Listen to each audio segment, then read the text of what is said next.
Cockroach Janata party మరొక కొత్త డ్రామాకు తెరతీసినట్టుగా కనబడుతోంది. ఒక 30-40 రోజుల పాటు ఢిల్లీ జంతర్ మంతర్ దగ్గర చాలా పెద్ద హంగామా సృష్టించారు, గందరగోళం చేశారు. మొత్తానికి వాళ్ళు అనుకున్నది పూర్తిగా కాకపోయినా కొంతవరకు సాధించారు. ఏ విషయంలో? ధర్మేంద్ర ప్రధాన్ గారి రాజీనామా ముందు నుంచి వాళ్ళు పట్టుబట్టారు. వాళ్ళు అనుకున్నది ఆ విషయంలో జరిగింది. సరే, ప్రభుత్వం కొన్ని కారణాలతో ఒక అడుగు వెనక్కి తగ్గినా పర్వాలేదు, తర్వాత 10 అడుగులు ముందుకేద్దామనేటువంటి ఉద్దేశంతో ఎక్కడ తగ్గాలో అక్కడ తగ్గింది కేంద్ర ప్రభుత్వం కూడా. సరే, ఇక్కడతో చల్లారకుండా ఈ ఉద్యమం యొక్క ఇచ్చినటువంటి స్ఫూర్తి అనే మాట ఇక్కడ నేను వాడలేను, అది పాజిటివ్ సెన్స్లో రావాలి. కానీ ఇక్కడ బొద్దింకలు చేయబోతున్నటువంటి హడావుడి ఏంటంటే మరో కొత్త ఉద్యమం అంట. దానికి ఒక కొత్త క్యాంపెయిన్ అంటున్నారు, క్యా బోల్తీ పబ్లిక్ క్యాంపెయిన్ అంట. ఈ క్యా బోల్తీ పబ్లిక్ అనేటువంటి క్యాంపెయిన్ని సెప్టెంబర్ నుంచి వాళ్ళు మొదలు పెట్టబోతున్నారు. దీనికి సంబంధించి తాజాగా ఈ ఛత్రపతి సంభాజీనగర్లో ఒక 2 రోజుల కోర్ కమిటీ సమావేశం జరిగింది. ఈ సమావేశం తర్వాత అభిజిత్ దిప్కే ఈ ప్రకటన చేశాడు.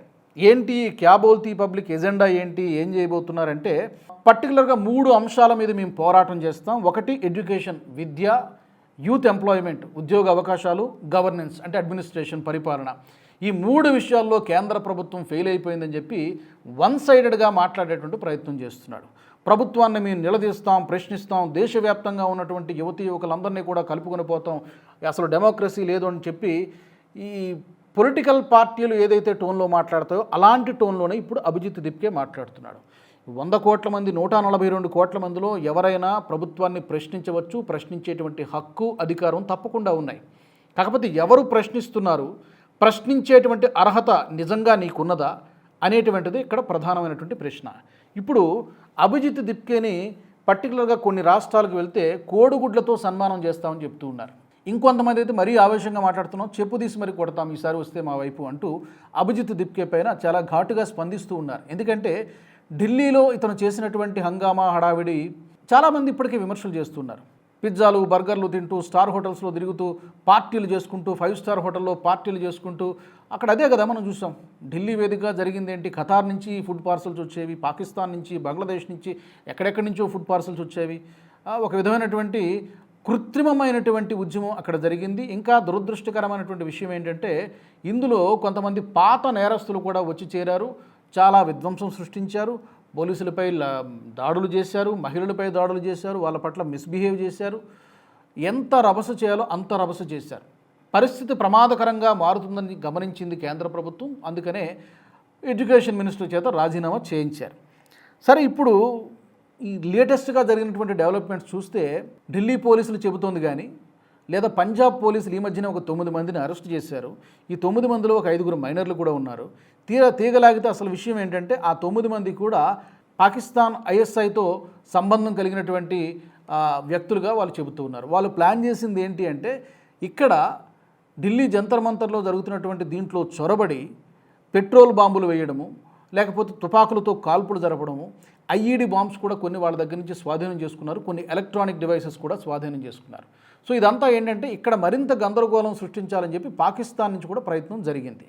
ఇప్పుడు తేలాల్సిన విషయం ఏంటంటే వీళ్ళకి, ఈ సీజేపీకి అంటే కాక్రోచ్ జనతా పార్టీకి ఏమైనా లింకులు ఉన్నాయా? వీళ్ళు ఇన్వైట్ చేస్తే వాళ్ళు వచ్చారా, లేదంటే వాళ్ళంతటి వాళ్ళుగా వచ్చారా? అరెస్ట్ చేసింది కూడా ఢిల్లీ పోలీసులు కాదు. అభిజిత్ దిప్కే ఏమంటున్నాడంటే ఇదంతా కూడా అమిత్ షా చేస్తున్నటువంటి మాయ, మమ్మల్ని బద్నాం చేయడానికి, మా రెప్యుటేషన్ చెడగొట్టడానికి అమిత్ షా అంతా పెద్ద డ్రామా ఆడుతున్నారని చెప్పి అన్నారు. ఇక్కడ అడ్డంగా దొరికేశాడు అభిజిత్ దిప్కే. కారణం ఏంటి అంటే అరెస్ట్ చేసింది ఢిల్లీ పోలీసులు కాదు. ఢిల్లీలో అంటే బీజేపీ అది పవర్లో ఉందని చెప్పుకుందాం. పంజాబ్లో ఎవరు పవర్లో ఉన్నారు? ఆమ్ ఆద్మీ పార్టీ పవర్లో ఉంది. Aam Aadmi party is nothing but వీళ్ళ మాతృ సంస్థ, సీజేపీకి మాతృ సంస్థ. ఇప్పుడు కొత్తగా ఏర్పాటు చేసినటువంటి ఈ కోర్ కమిటీలు కూడా సగం మందికి పైగా ఆమ్ ఆద్మీ పార్టీకి చెందినటువంటి సభ్యులే ఉన్నారు. ఇక్కడే అర్థమైపోతుంది వాళ్ళకి బీ టీమ్ ఇది. ఆమ్ ఆద్మీ పార్టీకి బీ టీమే సీజేపీ, కాక్రోచ్ జనతా పార్టీ అనేటువంటి విషయం ఇక్కడే చాలా స్పష్టంగా అర్థమైపోతుంది. అంటే నైతిక బాధ్యత అనేది కేవలం మాకేం సంబంధం అంటున్నాడు, వాళ్ళు ఎవరో వస్తే మాకేం సంబంధం అంటున్నాడు. నువ్వు ఒక రోజు కానీ పర్మిషన్ తీసుకుని దాదాపుగా 30 రోజులు 36 రోజులు ధర్నా చేసావు, నిన్ను ఎవరూ ఏమనలేదు. కానీ పార్లమెంటుని ముట్టడించడానికి ప్రయత్నం చేశావు. ఇది తప్పు కదా? దీనికి నీకు నైతిక బాధ్యత లేదా? 250 మంది పోలీసులు గాయపడ్డారు, చాలా సివియర్గా గాయపడ్డారు, తలలు పగిలిపోయి, కొంతమంది చేతులకు ఫ్రాక్చర్లు అయ్యి. మరి దీనికి నీకు నైతిక బాధ్యత లేదా? సుమారుగా 3000 మంది క్రిమినల్స్ ఇక్కడ ఈ ధర్నాలో, ఈ నిరసనలో పాల్గొన్నట్టుగా మనకి ఢిల్లీ పోలీసులు ఫేస్ రికగ్నిషన్ సిస్టమ్ ద్వారా కనుగొనడం జరిగింది. ఇప్పుడు వాళ్ళందరినీ కూడా ఆరాధిస్తున్నారు. ఎవరు పంపించారు, మీ వెనకున్నదెవరు, మీకు సీజేపీకి ఇక్కడ జరుగుతున్నటువంటి ఉద్యమానికి లింక్ ఏంటో చెప్పాలి.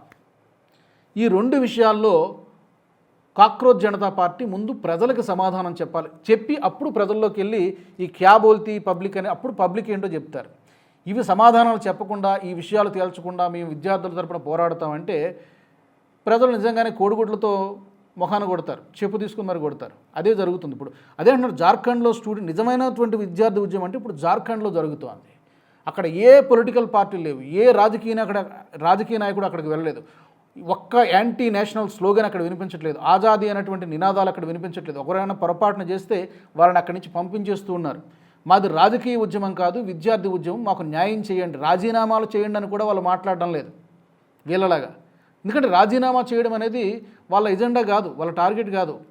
పరీక్షలు సక్రమంగా నిర్వహించండి, ఉద్యోగాల నియామకాల్లో ట్రాన్స్పరెన్సీ మెయింటైన్ చేయండి అని చెప్పి అక్కడ ఉన్నటువంటి ప్రభుత్వాన్ని, అక్కడ ఏ ప్రభుత్వం ఉంది, కాంగ్రెస్, జేఎంఎం సంకీర్ణ ప్రభుత్వాన్ని నడిపిస్తూ ఉన్నాయి. మరి దీని గురించి వీళ్ళు ఎవరు ఎందుకు మాట్లాడరు, ఎందుకు క్వశ్చన్ చేయరు? సో ఇక్కడ చాలా లూప్ హోల్స్ ఉన్నాయి, చాలా తప్పులు కనబడుతున్నాయి. సోనం వాంగ్చుక్ను కూడా సీజేపీ వాడుకొని వదిలేసింది. అతను ఎప్పుడైతే దీక్ష విరమించాడో అతనిపై మాటల దాడి ప్రారంభించే ఇతను కేంద్ర ప్రభుత్వంతో లోపాయికారి ఒప్పందం చేసుకున్నాడు, కేంద్ర ప్రభుత్వం దగ్గర ఎంత డబ్బులు తీసుకున్నాడో చెప్పాలి అంటూ సోనం వాంగ్చుక్పై కూడా మాటల దాడి ప్రారంభించారు. ఇప్పుడు అతని పేరు కూడా ఉచ్చరించడానికి సీజేపీ వీళ్ళెవరికి కూడా ఇష్టం లేదు. తర్వాత ఆ రోజు ధర్మేంద్ర ప్రధాన్ రాజీనామా చేసిన రోజున 5 స్టార్ హోటల్లో పార్టీలు చేసుకుంటూ వీళ్ళు ప్రధాని మోదీ పైన సెటైర్లు వేస్తూ అతన్ని ఇమిటేట్ చేస్తూ ఒక ప్రధాని అనేటువంటి హోదాకి ఇవ్వాల్సినటువంటి గౌరవం కూడా, ఒక కామన్ సెన్స్ కూడా వీళ్ళకి లేదు అనేటువంటి విషయం చాలా స్పష్టంగా అర్థమవుతుంది. దీంతో పాటు ఈ టెర్రర్ లింక్స్కి దీనికి ఏమైనా సంబంధం ఉందా, ఫారెన్ నుంచి ఫండింగ్ ఏమైనా వచ్చిందా లేదా, ఈ విషయాలన్నీ కూడా తేలాల్సినటువంటి అవసరం ఉంది. రాకుండా ఇంత పెద్ద నెట్వర్క్ కేవలం క్రౌడ్ ఫండింగ్ అని చెప్తున్నారు. క్రౌడ్ ఫండింగ్ కాదు. ఈ విషయం ప్రభుత్వం నిర్ధారణ చేయాలి, మీడియా నిర్ధారణ చేయడం కాదు, ప్రభుత్వం నిర్ధారణ చేయాలి. ఇంకొక కొత్తగా తేలినటువంటి విషయం ఏంటంటే మెటా సంస్థని ఈ మధ్యనే మన పార్లమెంటరీ కమిటీ ముందు పిలిచి చీవాట్లు పెట్టారు. ఒకటి, ప్రధాని మోదీ గారు మాట్లాడినటువంటి వీడియోని డిలీట్ చేయడంతో పాటు మరొక తప్పు కూడా జరిగింది. ఈ అల్లర్లని రేకెత్తించడానికి వేలాదిగా ఫేక్ అకౌంట్లు కేవలం 1-2 రోజుల్లోనే క్రియేట్ అయ్యాయి. బాట్ అకౌంట్లు, ఫేక్ అకౌంట్లు క్రియేట్ అయ్యాయి.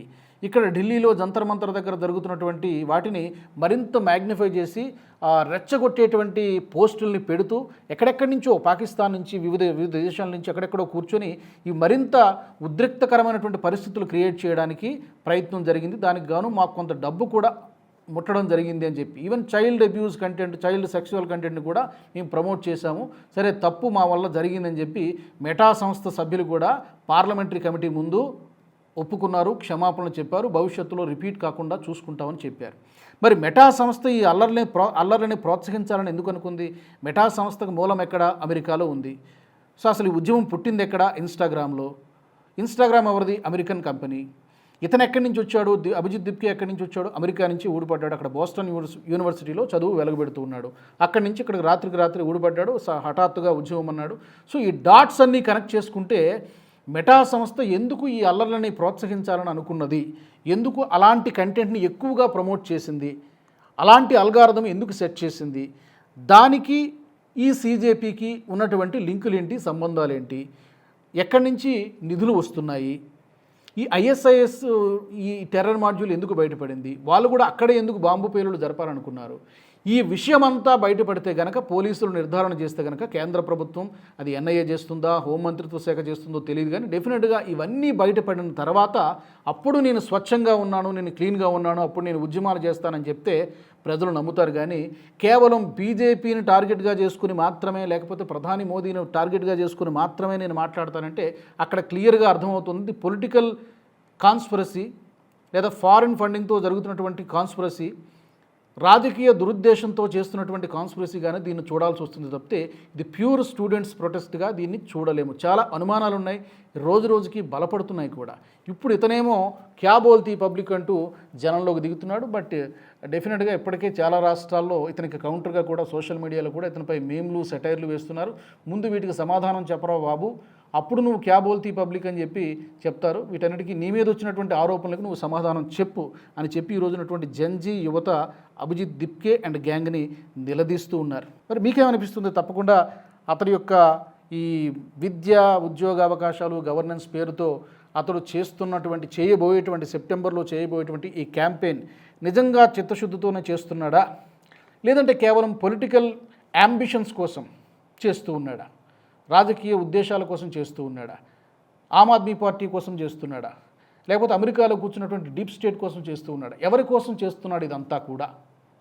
వచ్చే సంవత్సరం జరగబోయేటువంటి ఎన్నికల్లో కేంద్ర ప్రభుత్వానికి లేకపోతే యూపీలో ఉన్నటువంటి ప్రభుత్వానికి నష్టం చేకూర్చడానికి చేస్తున్నాడా? ఇలాంటి చాలా సందేహాలు, అనుమానాలు కలుగుతూ ఉన్నాయి.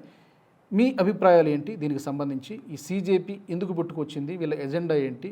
ప్రజల కోసమా, విద్యార్థుల కోసమా, లేకపోతే రాజకీయాల కోసమా, సొంత ఎజెండాల కోసం పనిచేస్తున్నారు? కామెంట్స్లో పెట్టండి. ఈ వీడియో మీకు నచ్చినట్టయితే లైక్ చేయండి, 10 మందికి షేర్ చేయండి. అలాగే కామెంట్ల రూపంలో మీ అభిప్రాయాలను మాతో పంచుకోండి. Nationalist hub group of channels ను సబ్స్క్రైబ్ చేసుకుని తెలుగునాట జాతీయవాద జర్నలిజాన్ని ప్రోత్సహించండి. ఈ వీడియో కింద ఉన్న బెల్ ఐకాన్ పై క్లిక్ చేయడం మర్చిపోవద్దు.